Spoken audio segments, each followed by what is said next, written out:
Hey, my friends. Happy Sunday. How you guys doing? Good? All right. Where are we today?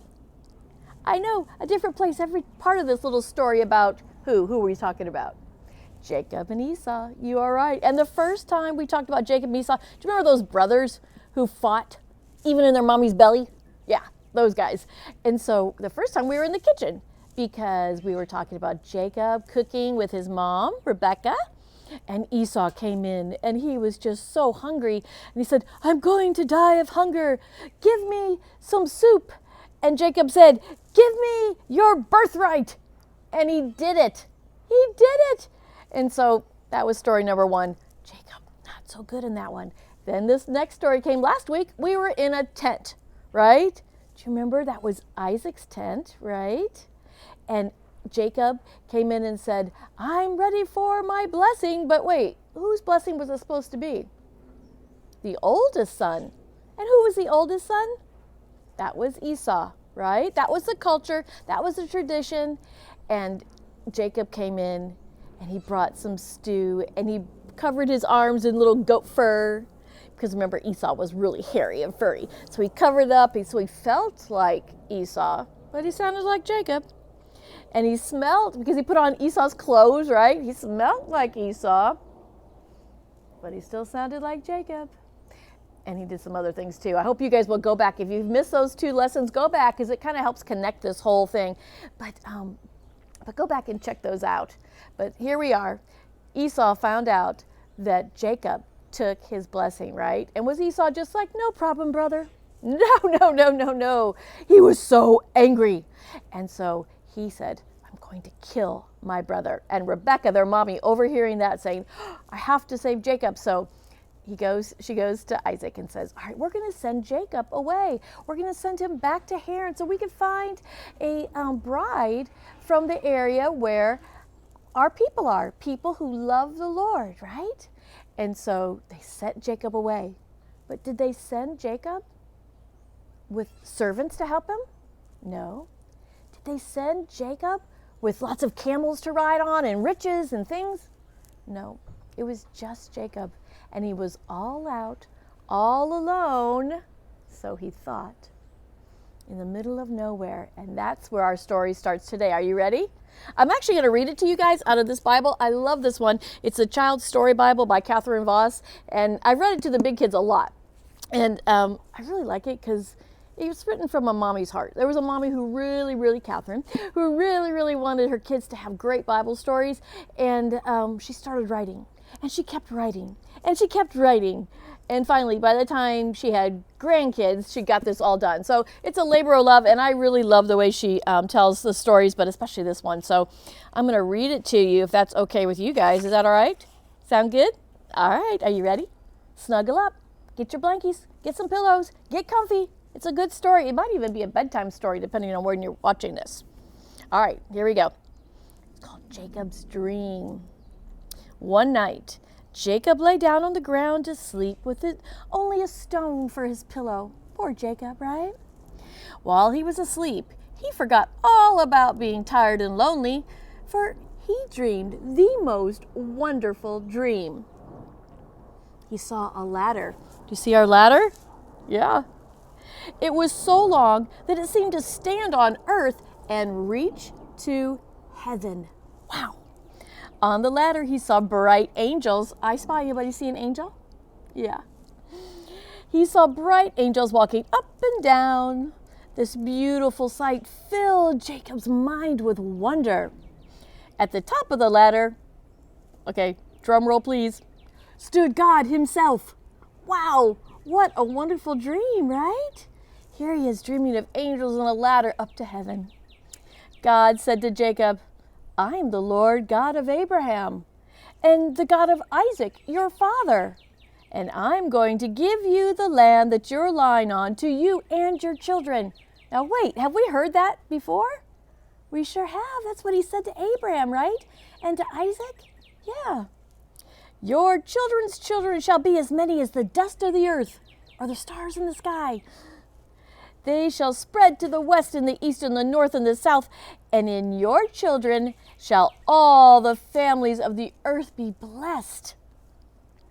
I will be with you and will take care of you in every place where you go, and I will bring you back to this land. Wow, what a promise, right?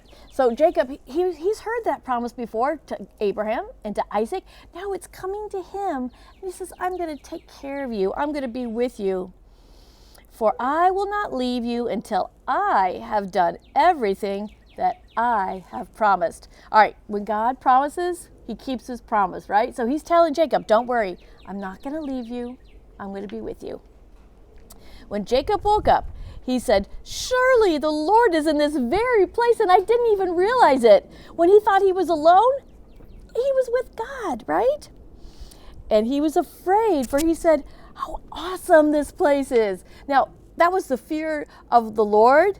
It's the beginning of understanding. It's not a scary thing. It's an awesome thing. It's a fear because you know how mighty and powerful and good God is. All right? This is the very house of God and the gate to heaven. Very early in the morning, Jacob took a stone, the one he was sleeping on, and he set it up to make a pillar. So he set it upright like this, right? He wanted to remember the exact place where he had seen the angels going up and down and where God had spoken to him directly. He had nothing to offer God but a little bit of oil, which was very valuable then. So he carried just a little bit of oil, and he poured it on the stone and named the place Bethel, which means house of God. Jacob then made a vow, a solemn promise to God. This is what he said. If God will be with me and will keep me in the way that I go, and will give me food to eat and clothing to put on, so that I could come back safely to my father's house, then the Lord shall be my God. This stone that I've set up shall be God's house, and of everything the Lord gives me, I will surely give back 1/10 to God. Now, have you heard that before? Yeah, some of you guys start tithing now out of what you have, and your parents tithe. It's what we give back to the church. It's what we give back to God, all right? Do you think that Jacob was lonely and unhappy now? I'd say not. No, indeed. He was the most happy. He was filled with wonder that God should be so good to him, even when he did not deserve it. Now, do any of us deserve what God has given us? No, not one of us. All right, that's what we're going to talk about. What's coming up next for TVC Kids talks about what God did, because none of us deserve his love. It's a gift. All right. As he went on his way, he was thinking about the unexpected, wonderful dream. He looked about him at the country that the Lord said would someday belong to him and his children. He thought about what the Lord had said, that his descendants would be as many as the dust of the earth. That's a lot of kids, right? That's a lot of babies being born. He remembered that the Lord had said he would never leave him, that he would go with him all the way and bring him back safely. He thought about the beautiful angels, and they went up and down the ladder. Could you imagine having that dream, thinking about the angels going up and down? Jacob had found a friend in God, and no one is unhappy who has God as their friend. Do you have God as your friend? Yeah, it's so beautiful and so wonderful to think about that. And Jacob was giving such a lovely dream from God to tell him, to give him that promise, to tell him, I'm going to be with you no matter where I go. All right. So, hey, guys, I hope you're working in your journals. Fill out that last couple pages. There's more pages beyond that we're going to have to get to after we take a little break. We're going to do a little jump in the timeline. Is that okay? Yeah? So, when we started, here's our long timeline, right? And so, we started the year right after Christmas. And we started Christmas, which is when Jesus was born, right? So, we learned about Jesus being born. Then we made a big, giant jump all the way over here to Genesis. Genesis, when God created everything in the beginning, a long time in between those things. Now, we're going to make another bigger jump, okay? We're going to jump from Genesis all the way past when Jesus was born, all the way to when he was like 30-ish, okay? So he was in his 30s. So it's not quite as far from Christmas to there as it was from Christmas to Genesis, but it's a big jump from Genesis to Jesus, all right? And we are going to talk about Jesus because it is time to study Easter. Are you ready? Me too. It's one of my favorite, absolute favorite times, and I'm so glad you guys are working in your journals. There's a new unit. What might you get in the mail? Anybody looking for a purple envelope? It'll take a few more days. We're just getting them all put together after this snowstorm, but watch for a purple envelope coming. And if you have little brothers or sisters that are in like preschool, 2s, 3s, 4s, hey, you're going to get something too this time. It's going to be in a yellow envelope. So watch for those colorful mailings coming to your house. We're going to start our journals. It's going to be super fun. And speaking of journals, I saw Henry and Miriam and Maddie and Sam and Noah and Piper all working in their journals in the last couple weeks. So you guys keep up the good work. I'm so proud of you. I love seeing you working in those and remembering these stories that we're talking about, okay? So the next unit's going to be Easter. We're going to talk about Jesus. Now, why did I say that there's a connection between this and Easter? What do you think that could be? Well, we talked about this being the ladder that went up to heaven, right? That connected Jacob on earth to God in heaven. And so who is that connector for us now? Who acts as that ladder or that bridge between us and a perfect God? Who is that? You guys know.